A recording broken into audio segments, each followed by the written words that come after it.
যেদিন আমার কাছে মনে হবে যে আমি গাড়ির ড্রাইভার না প্যাসেঞ্জার, সেদিন আমি ছেড়ে দেবো খেলা। বুঝতে পারলেন? মিরপুর টেস্ট হবে আমার জন্য লাস্ট, স্পেশালি টেস্ট ক্রিকেটে।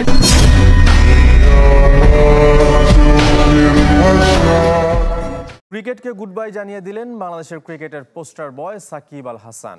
খেলে ফেলেছেন শেষ টি-20, টেস্টেও শেষের অপেক্ষা। আর ওয়ানডেতে আসা আগামী বছর চ্যাম্পিয়ন্স ট্রফি।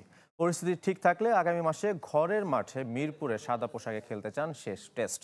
আজ কানপুরে ঘোষণা দিয়েছেন সাকিব। সাকিব যুগের অবসান হতে চলেছে 1.5 যুগ পর। বাংলাদেশের ক্রিকেট তারকাদের আনুষ্ঠানিক অবসর ঘোষণা না দেওয়ার ধারা ভেঙে ঘোষণা দিলেন সাকিব। এখানেও ব্যতিক্রম। বাংলাদেশের ক্রিকেটে বর্ণিল এক চরিত্র সাকিব আল হাসান, প্রথম বৈশ্বিক তারকাও বটে। 2006 সালে ওয়ানডে ও টি-20তে যাত্রা শুরু, 1 বছর পর টেস্টে। 2024-এ এসে টেস্ট আর টি-20 ফরম্যাটকে বিদায় বলে দিলেন।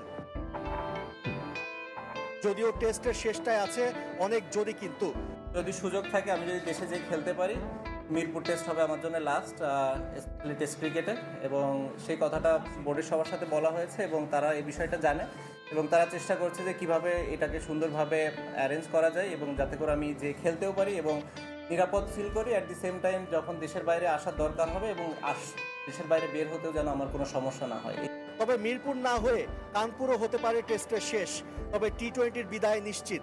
আফগানিস্তানের বিপক্ষে বিশ্বকাপে খেলে ফেলেছেন শেষ ম্যাচ।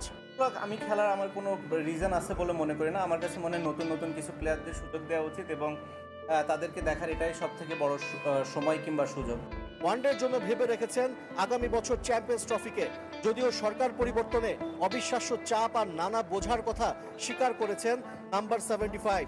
মামলা আর জরিমানা নিয়েও প্রথমবার কথা বলেছেন।